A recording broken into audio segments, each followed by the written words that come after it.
J'aimerais que nous puissions lire un court verset que vous connaissez tous par cœur. C'est même pas nécessaire d'ouvrir la parole de Dieu, je pense.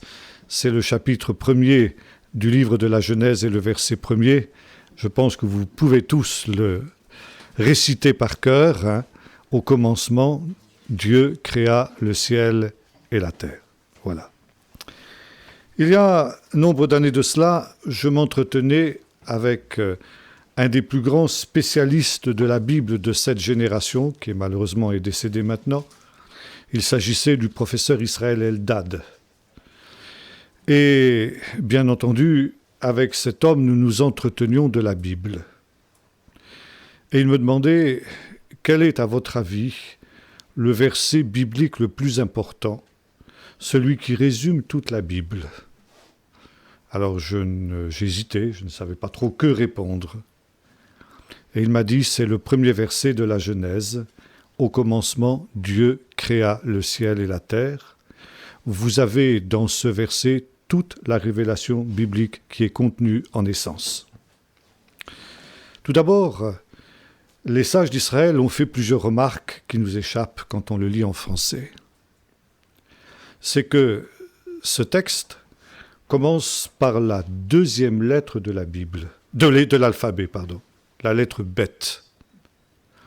Alors évidemment, pour les non-juifs que nous sommes, le fait que la Bible commence non pas par la première lettre de l'alphabet, mais la deuxième lettre de l'alphabet, ne nous empêche pas de dormir.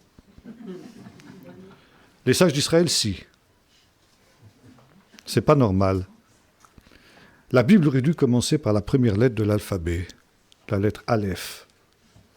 En fait, elle commence par la lettre Bet. Pourquoi ? Et il y a plusieurs réponses à cela. Et surtout, la réponse est celle-là, parce que Dieu crée le ciel et la terre. Deux réalités. Il y a aussi une autre raison. C'est parce que la lettre Bet, c'est une lettre qui a la forme d'un carré, d'un rectangle, si vous le voulez, qui est fermé de trois côtés et qui n'est ouvert que d'un seul côté, qui est celui de la lecture. Ça veut dire qu'il y a un sens à l'histoire, un seul sens. Le temps, on ne peut pas le remonter. Il coule toujours dans la même direction. Il va du passé vers l'avenir et on ne peut pas revenir de l'avenir vers le passé. Parce que lorsque Dieu crée le monde au commencement, il le crée pour un but, pour une intention. Paul nous rappelle ça aussi dans l'Épître aux Galates. Il nous dira ceci, le Messie est la fin de la Torah. Texte qui a souvent été fort mal compris, dans le sens où on a dit, eh bien vous voyez, Jésus a mis fin à la Torah, d'où l'Ancien Testament. Ça veut dire c'est dépassé l'Ancien Testament, on n'en a plus rien à faire. Et vous avez nombre de chrétiens qui nous disent, moi je ne lis jamais l'Ancien Testament parce que c'est dépassé, je lis que dans le Nouveau Testament. En fait, le mot qui est traduit par fin, c'est un mot grec cette fois-ci, puisque nous sommes dans le Nouveau Testament, c'est le mot telos, qui signifie le but, l'intention. Le Messie, Jésus, est l'intention de la Torah, le but de la Torah. Et c'est exactement ce que Paul nous dit dans l'Épître aux Galates, que cette Torah, elle a été comme un professeur pour nous conduire jusqu'au Messie, le but. Dans l'Épître aux Colossiens, Paul nous dit que tout ce qui a été créé, les choses qui sont dans le ciel, celles qui sont sur la terre et celles qui sont sous la terre, ont été créées en lui et par lui et pour lui. Et voilà justement ici ce qui nous est rappelé. C'est véritablement le message central de toute la Bible. Au commencement, par le Messie, pour le Messie, Dieu, et dans le Messie, Dieu crée le ciel et la terre. Et cette réalité, elle est là justement parce qu'elle nous révèle ce qu'est le plan de Dieu. Et lorsque nous continuons à lire le récit de la création notamment, nous voyons Dieu justement qui va créer. L'œuvre de la création de Dieu est son œuvre par laquelle il se révèle au commencement. La création de Dieu, elle se fait par le commandement. Dieu dit qu'il y ait de la lumière. Et il y a de la lumière.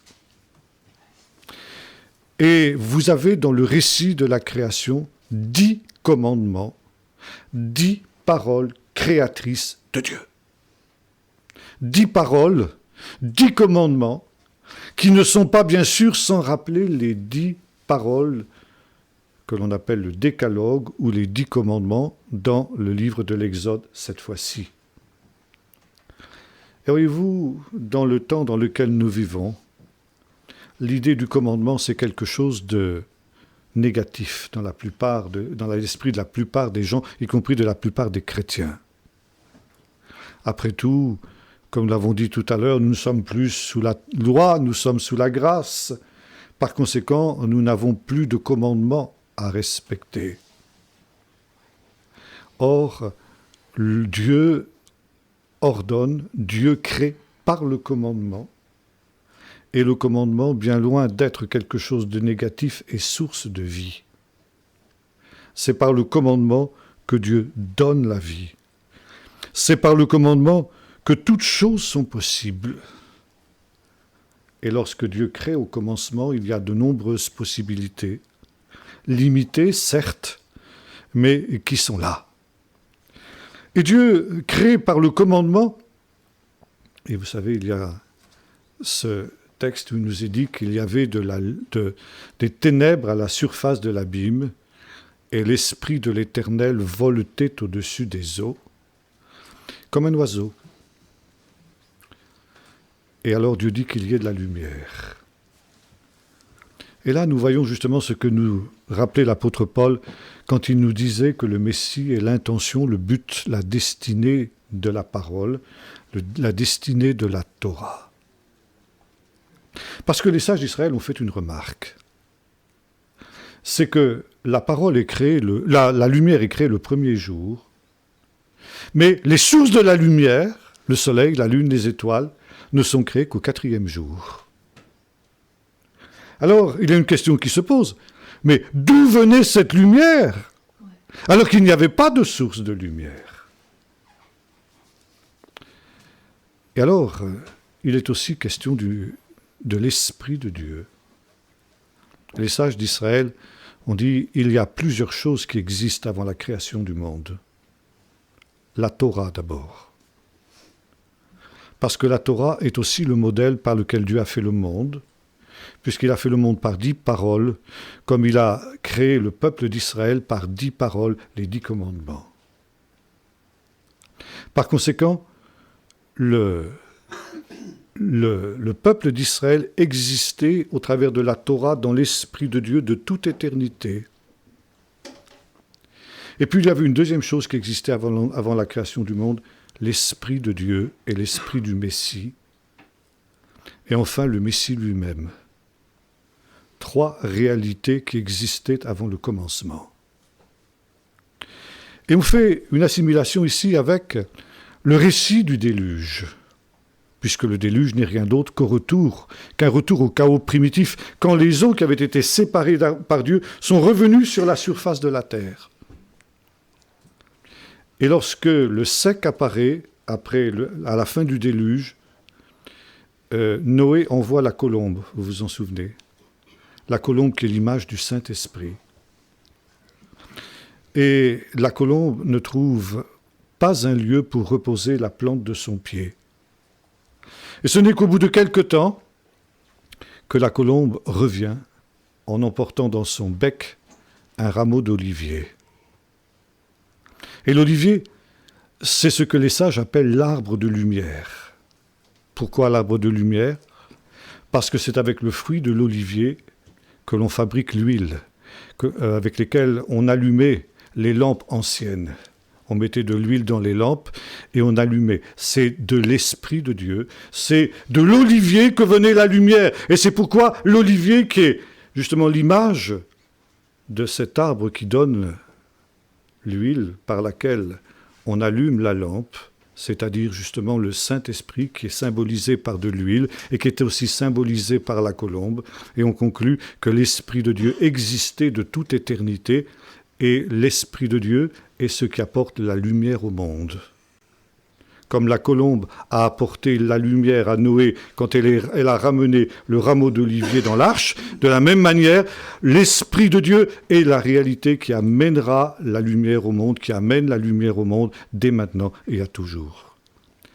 Et alors on répond à la question que nous avions posée tout à l'heure, mais quelle est cette lumière que le Saint-Esprit apporte ? Et la réponse, c'est le Messie. Le Messie est la lumière du monde. Et vous vous souvenez que Jésus lui-même a dit « Je suis la lumière du monde ». Et un des noms qui a été donné au Messie dans la tradition juive, et justement le nom, c'est pas de l'hébreu, c'est de l'araméen, Néara. Ça vient de la racine ner, qui signifie la lampe. Parce qu'il est écrit dans le psaume 132, verset 17, « Alors là, à Jérusalem, Dieu suscitera une corne à David, c'est-à-dire une puissance, une lampe à son Messie. » Et cette lampe, c'est celle qui était au commencement, lorsque Dieu dit qu'il y ait de la lumière, et il y a de la lumière. En lui, par lui et pour lui, toutes choses ont été créées. Et puis ensuite, justement, Dieu crée des êtres vivants. Et il crée, à partir de la poussière de la terre, des animaux. Des animaux des champs. Et les animaux sont des créatures terrestres. Mais auparavant, Dieu avait créé d'autres êtres. Et ces êtres, c'étaient les anges, qui sont des créatures célestes. Dieu créa le ciel et la terre. Et ce ciel, il le peuple par des êtres qui sont entièrement spirituels, qui n'ont rien de matériel, que sont les anges. Et puis il crée la terre, et cette terre, il la peuple avec des êtres qui ne sont que matière, qui ne sont pas du tout esprit, et qui sont les animaux.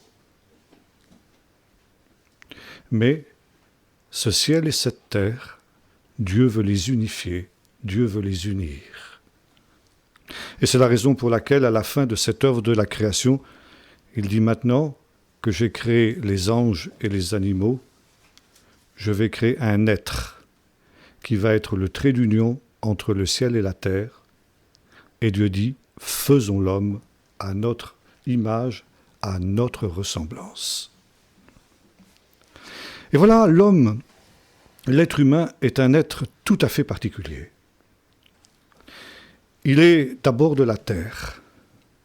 Dans ce sens qu'il nous est dit, Dieu forma l'homme de la poussière de la terre, et en cela, l'homme est proche des animaux, il est véritablement de la terre, mais lorsque Dieu a façonné cet être, il souffle dans ses narines un esprit de vie, c'est-à-dire l'esprit qui était dans les anges, et cet être devient un être vivant à l'image de Dieu.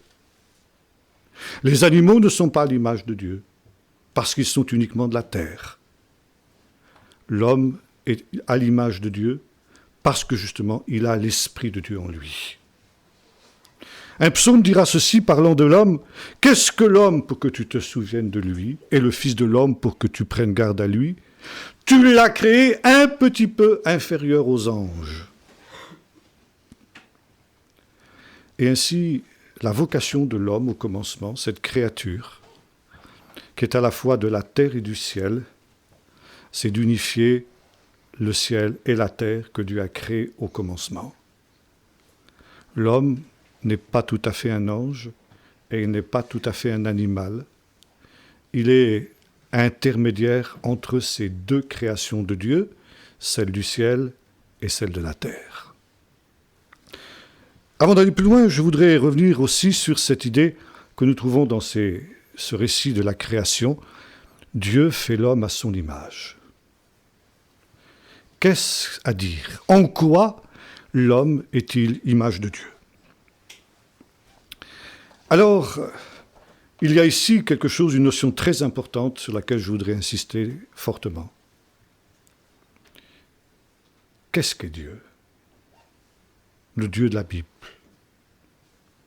Il y a un texte, une parole fondamentale que nous trouvons dans la tradition juive et dans toute la Bible. Celle qui apparaît dans le chapitre 6 du livre des Nombres et qui est ce qu'on appelle le schéma. Écoute Israël. Dieu est quelqu'un qui interpelle l'homme. La parole de Dieu interpelle l'homme. Et toute l'histoire de la Bible, c'est cette voix de Dieu, cette parole de Dieu qui interpelle l'homme. Je vais parler de la chute dans un instant. Et après même cette chute, Dieu interpelle l'homme au travers de cette parole. Adam erecha. Homme, où es-tu? Où es-tu? Où te caches-tu? Dieu cherche l'homme et il l'interpelle. Tout à l'heure, nous avons parlé de ce que l'on appelle l'Ancien Testament et que la Bible, les Hébreux appellent Mikra. Mikra, c'est quelque chose qui est crié, quelque chose qui est proclamé. La Mikra, c'est Dieu qui parle, qui interpelle l'homme, qui l'appelle et qui ne cesse de lui dire « Homme, où es-tu » Et Moïse dira à Israël, c'est pourquoi cette parole que je te prescris aujourd'hui n'est pas une parole vide de sens. Et voyez-vous, pour la Bible, la grande différence entre le Dieu vivant et le Dieu des idoles est celle-ci. Les idoles, on les voit. Elles ont une forme, elles ont une image. Mais elles ont une bouche et elles ne parlent pas. Elles ont des oreilles et elles n'entendent pas. Le Dieu de la Bible, au contraire, le Dieu vivant, est un Dieu qu'on ne peut pas voir, mais un Dieu qu'on peut entendre parce que c'est un Dieu qui parle. Et il y a dans l'évangile de Jean, cette fois-ci, un texte qui est le parallèle de notre texte de Genèse 1, et qui lui aussi cite le commencement.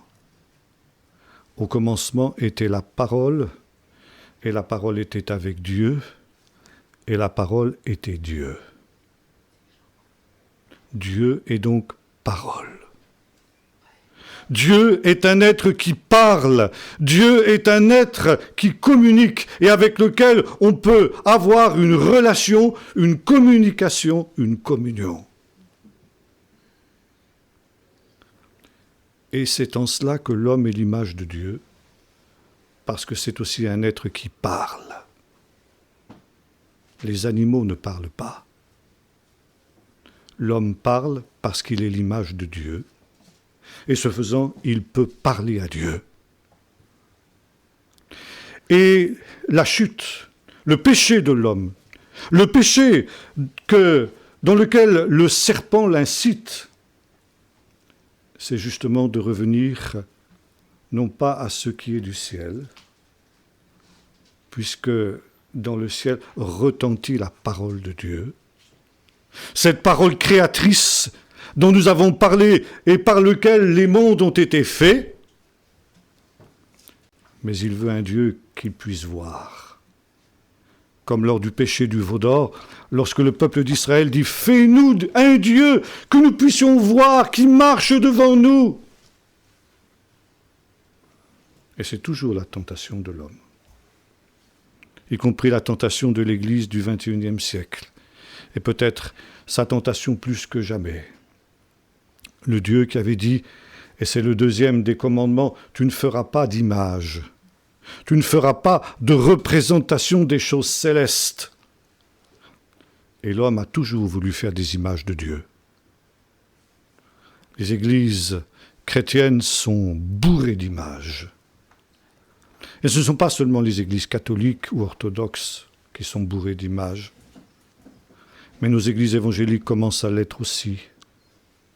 Les spectacles, les fêtes, les sketchs, les tableaux vivants, mille et une réalités par lesquelles on veut représenter les choses de Dieu, les réduire en images parce qu'elles sont plus parlantes pour l'homme de notre temps et on pense qu'elles sont plus accessibles pour lui. Alors, Dieu crée l'homme à son image parce que justement Dieu est celui qui parle. Et parce que justement l'homme est l'image de Dieu, il est aussi un être libre, car Dieu est l'être libre par excellence. Et c'est pourquoi, dès le commencement, Dieu place devant lui un choix. Dans ce jardin d'Éden, il y a un choix. Les deux routes, les deux chemins. Il y a deux arbres, l'arbre de la vie et l'arbre de la mort.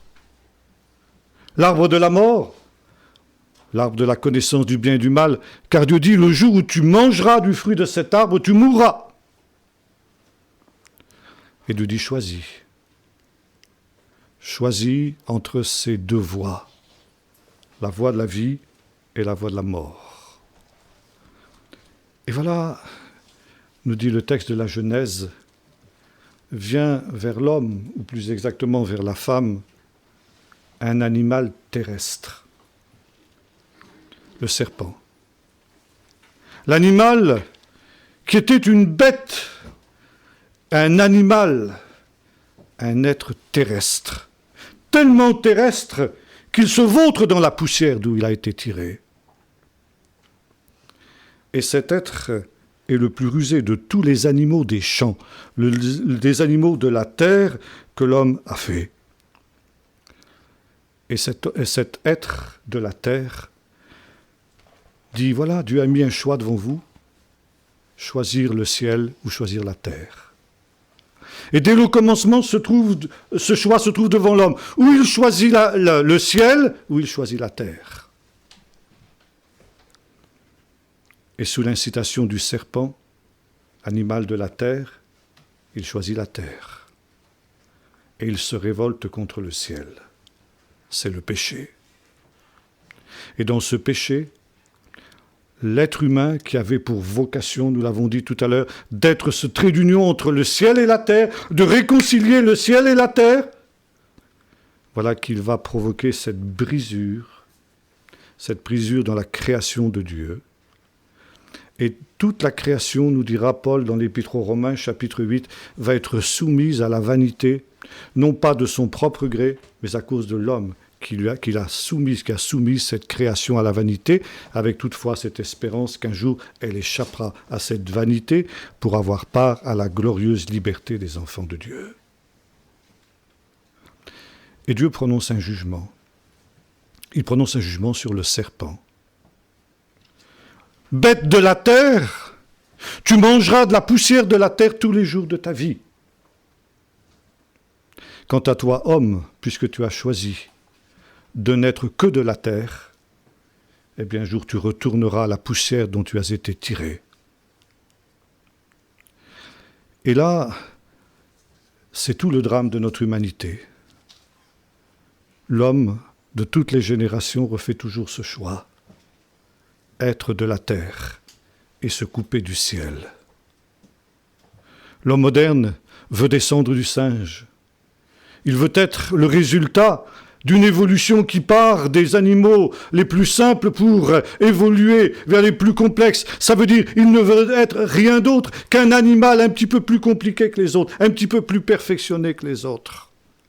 Et il ne veut pas se reconnaître comme une créature de Dieu. Il ne veut pas se reconnaître comme quelque chose, comme un être qui tire son existence et par conséquent d'un esprit et qui devient lui aussi un esprit, un être spirituel. Malheur à vous si vous osez mentionner le fait que l'homme est autre chose que cet animal, programmé, cet animal perfectionné. Et là nous retrouvons ce qu'est la vieille tentation de l'Éden.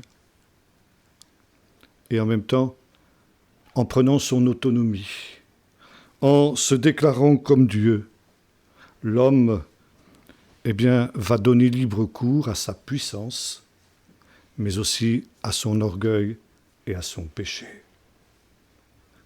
Et quand je parlais avec le professeur Eldad de ces choses, il y a de cela bien longtemps, il posait cette question, l'homme peut-il être créateur sans être pécheur? Le développement de la puissance de l'homme entraîne le développement de son orgueil et par conséquent le développement de son péché. Plus la puissance créatrice de l'homme augmente et plus le péché de l'homme augmente. Comme nous le voyons aujourd'hui dans notre génération où jamais l'homme n'a disposé, l'être humain n'a disposé d'autant de puissance, mais aussi où il n'a été aussi pécheur devant Dieu.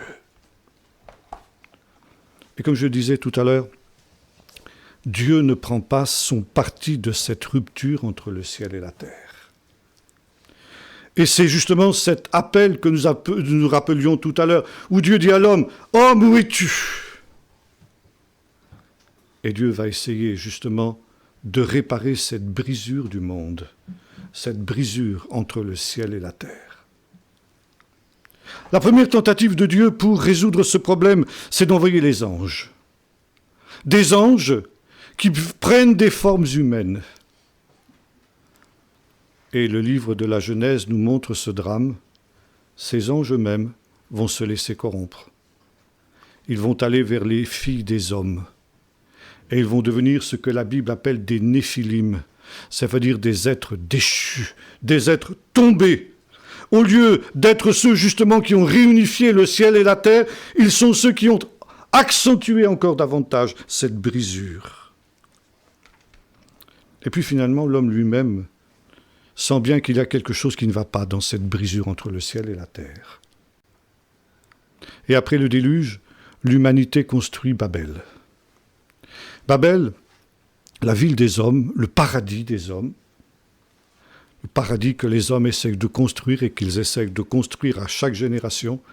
Et au milieu de cette ville, il y a une tour dont la base touche la terre et le sommet le ciel. Cette tour veut unifier le ciel et la terre.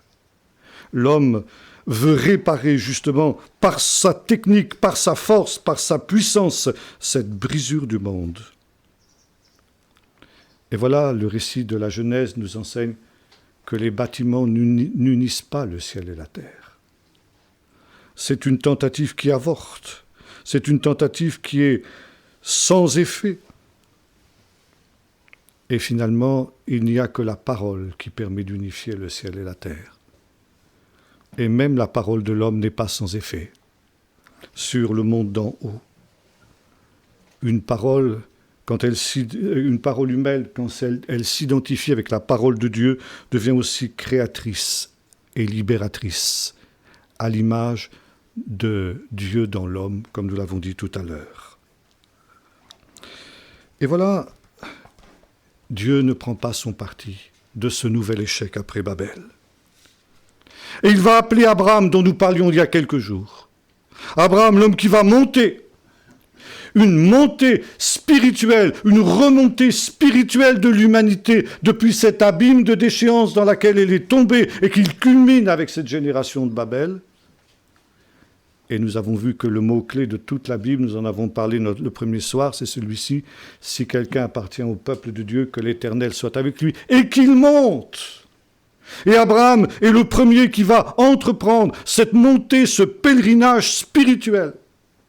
Le premier qui va reconstruire non plus une pyramide de pierre pour unifier le ciel et la terre, mais une pyramide spirituelle par laquelle Dieu va pouvoir accomplir son plan. Il se met en route, nous dit l'Épître aux Hébreux, vers la cité céleste, la cité qui a des solides fondements, celle dont Dieu est l'architecte et le constructeur.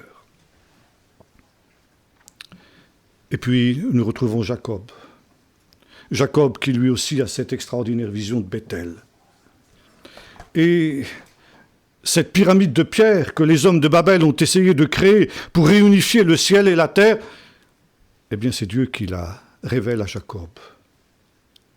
Cette pierre sur laquelle tu es couché, eh bien c'est cette pierre sur laquelle les anges de Dieu montent et descendent.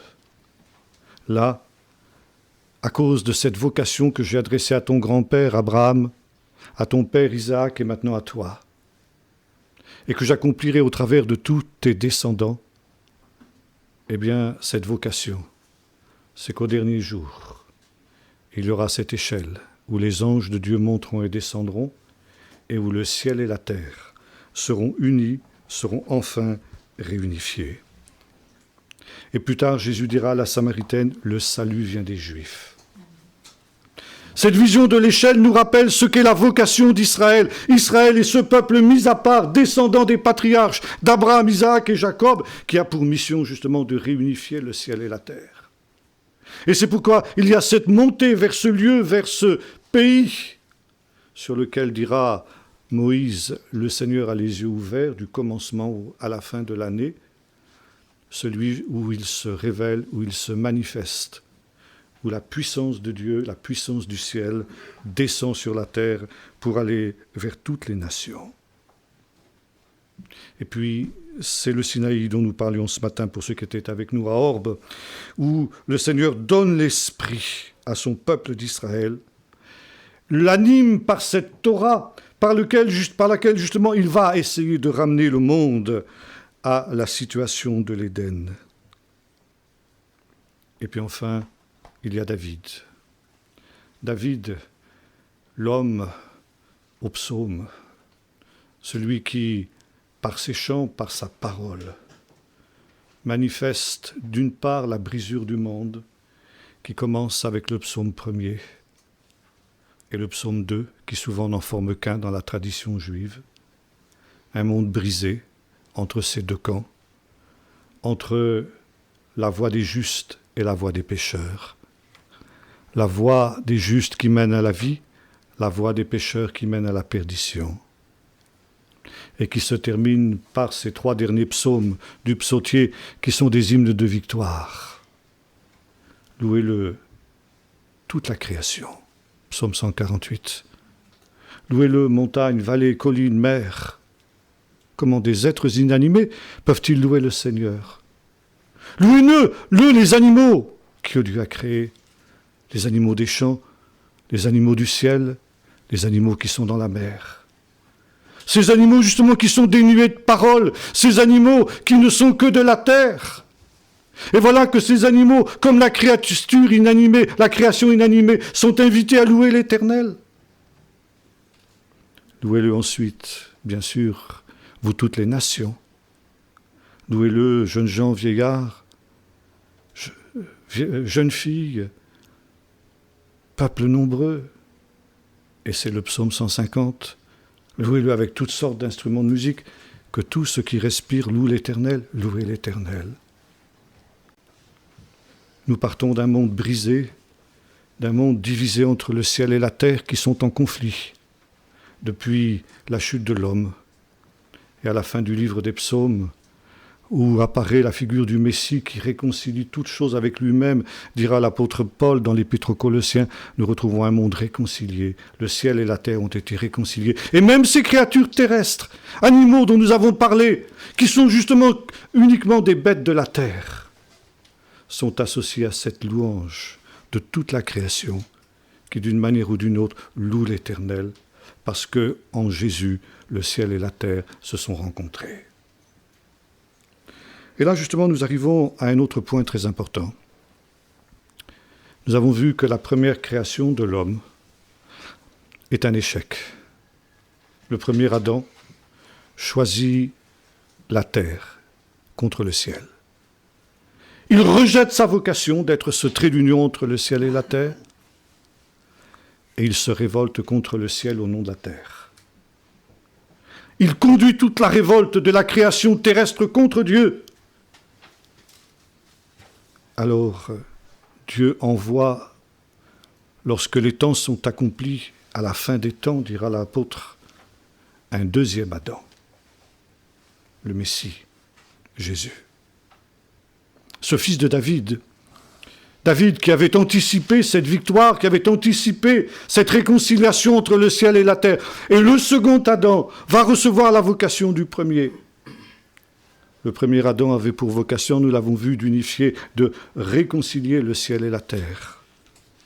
Et le second Adam va avoir aussi cette même vocation. Paul dira de lui, il est l'image du Dieu invisible, le premier-né de toute la création. De la même manière que le premier Adam portait l'image de Dieu, le second Adam la portera a fortiori. Celui qui m'a vu a vu le Père. Et si le premier Adam, quand il a reçu dans ses narines le souffle ou l'esprit de vie de Dieu, est devenu un être vivant, le second Adam, dira l'apôtre Paul, est devenu un esprit vivifiant qui lui libère l'humanité. Voyez-vous, dans nos milieux évangéliques, nous limitons parfois l'œuvre de Jésus. Nous la limitons à notre salut, à notre petit salut individuel. Petit salut, je ne devrais pas dire ça. C'est un grand salut. Mais le plan de Dieu va beaucoup plus loin encore que de nous sauver, même si c'est déjà quelque chose de grand, de merveilleux, de formidable. Mais, comme le dira l'apôtre Paul dans l'Épître aux Colossiens, le plan de Dieu, c'est au travers de Jésus de tout réconcilier avec lui-même. Ce qui est dans le ciel, ce qui est sur la terre et ce qui est sous la terre. Ça ne veut pas dire que tout le monde sera sauvé, ça ne veut pas dire ça. Mais ça veut dire que ce conflit qui a commencé dans le jardin d'Éden et même qui a commencé avant avec la chute des anges, avant la création du monde, en Jésus trouve son apaisement, sa solution. Et cette création dont nous parlions tout à l'heure, qui a été soumise à la vanité à cause du péché de l'homme, échappe au temps de la fin, au retour de Jésus, à cette vanité pour être libérée de la corruption, pour être libéré de la puissance de la mort et pour connaître cette glorieuse liberté des enfants de Dieu. Et au travers de Jésus, le second Adam, Dieu est celui qui recrée. Il fait une nouvelle création. Dans la liturgie juive du samedi matin, le culte de la synagogue, il y a une prière que l'on appelle la prière du Yotzer. Ça veut dire on bénit Dieu en tant que créateur. Et à l'occasion, quand on lit cette prière, on dit ceci. « Béni sois-tu, Éternel notre Dieu, roi et maître de l'univers, parce que tous les jours, tu renouvelles l'œuvre de ta création ainsi qu'il est écrit, tu envoies ton souffle et ils sont créés, et tu renouvelles la surface de la terre. » Citation d'un psaume. Chaque jour, tu renouvelles l'œuvre de ta création.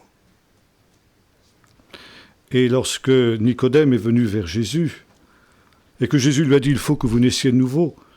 Nicodème a dit, mais comment cela est-il possible ?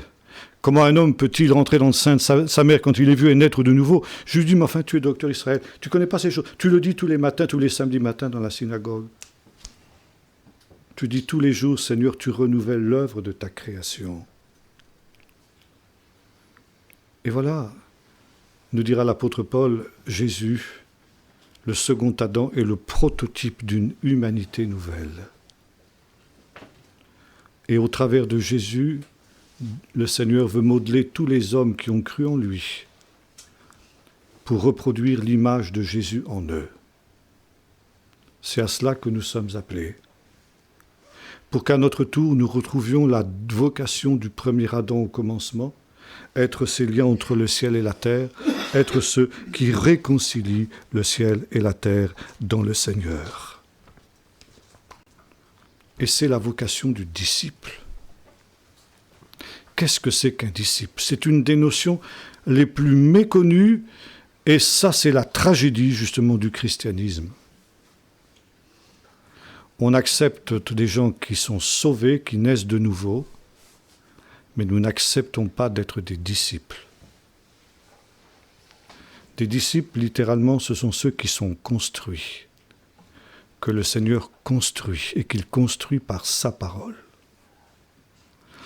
Et il y a l'idée que le disciple, il doit chercher à être comme le maître en tout. Le maître et le modèle.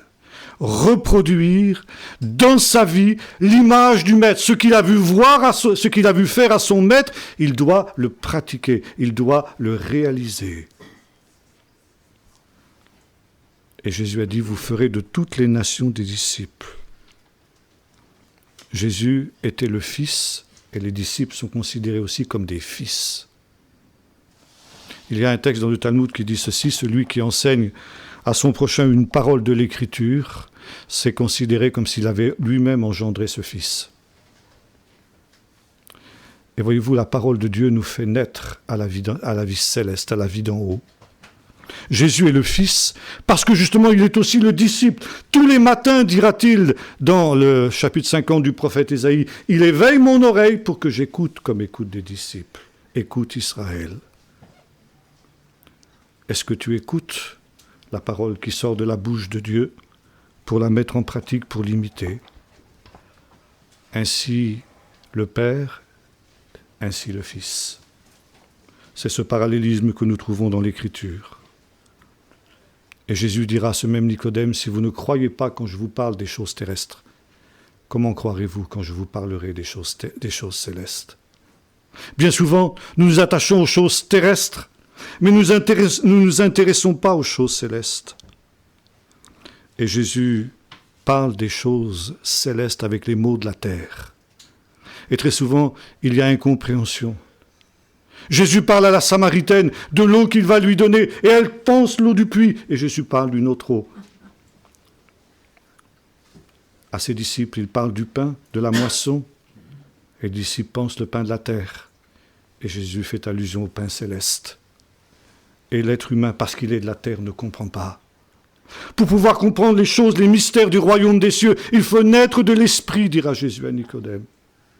Et seule cette naissance spirituelle nous permet de comprendre les choses célestes. Parce que si quelqu'un ne naît d'eau et d'esprit, il ne peut voir le royaume de Dieu. Jésus dira, les paroles que je vous dis ne sont pas de moi, mais elles sont du Père. Et ces paroles que je vous dis, je les dis comme le Père me les a dites. Parce qu'il est la parole faite chair, et parce qu'il est le disciple par excellence. Il ne fait rien lui-même, mais il fait tout ce qu'il voit faire au Père, parce que le Père lui montre tout ce qu'il fait. Et le Père veut aussi nous montrer ce qu'il fait, pour que nous puissions l'imiter, nous puissions faire ce qu'il fait. Le deuxième Adam, qui est du ciel, contre le terrestre, qui est le premier Adam, dira l'apôtre Paul. Le premier Adam tiré de la terre est terrestre, le deuxième Adam venu du ciel est céleste. Et c'est la raison pour laquelle la terre rejette le premier Adam. Le deuxième Adam. Lorsque le deuxième Adam vient sur la terre, l'homme terrestre le rejette. Et c'est normal parce qu'il est de la terre. Parce qu'il est venu du ciel, je veux dire, excusez-moi, oui. Tandis que ce qui est du ciel, eh bien, c'est quelque chose que l'homme ne comprend pas. L'homme naturel, dira l'apôtre Paul, ne comprend pas les choses de Dieu. Elles sont une folie pour lui. Parce que c'est spirituellement qu'on en juge. Mais celui qui est né de l'esprit connaît les choses de l'esprit. Parce que l'esprit prendra de ce qui est au Seigneur et nous l'annoncera. Et nous permettra justement de comprendre les choses célestes. Vous êtes d'en bas et moi je suis d'en haut, dira Jésus. Et c'est la raison de l'incrédulité de l'humanité, parce qu'elle est incapable de comprendre que ces paroles sont esprit et vie. L'homme terrestre s'arrête aux évidences, au raisonnement humain, alors qu'il y a une autre réalité qui n'est perceptible que par ceux justement qui sont nés d'en haut et qui sont rentrés justement à nouveau dans cette relation, dans cette réalité spirituelle et céleste dans laquelle Adam était sorti et dans laquelle le second Adam veut nous faire entrer. Et voyez-vous, en Jésus, ces conflits entre le ciel et la terre trouvent sa solution. Et il y a un remodelage. Au travers de Jésus, le Seigneur remodèle les êtres humains que nous sommes pour que nous portions l'image du céleste comme nous avons porté l'image du terrestre. En tant que gens qui sont nés de manière naturelle, nous avons l'image du premier Adam en nous, avec justement cette affection de la terre. Et lorsque nous naissons de nouveau, nous devrions en tout cas avoir cette affection pour les choses célestes, cette possibilité d'entrer justement dans le domaine céleste parce que nous sommes appelés à porter cette fois-ci l'image du céleste, de la même manière que nous avons porté l'image du terrestre, et il faut qu'il y ait les deux en nous. Parce qu'en tant qu'être humain, nous sommes à la fois du ciel et de la terre, et nous sommes invités à réconcilier le ciel et la terre. Nous n'avons pas à fuir le monde. Jésus n'a pas dit de sortir du monde. Il a dit, vous aurez des tribulations dans le monde, mais j'ai vaincu le monde. Vous êtes dans le monde parce que vous avez cette vocation de réconcilier le monde comme le Seigneur a réconcilié le monde avec lui.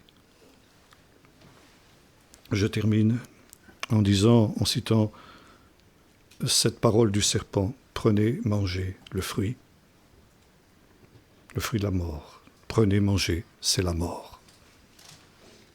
Et Jésus dit, le dernier jour, avant sa mort, le soir de Pâques, prenez, mangez, ceci est mon corps.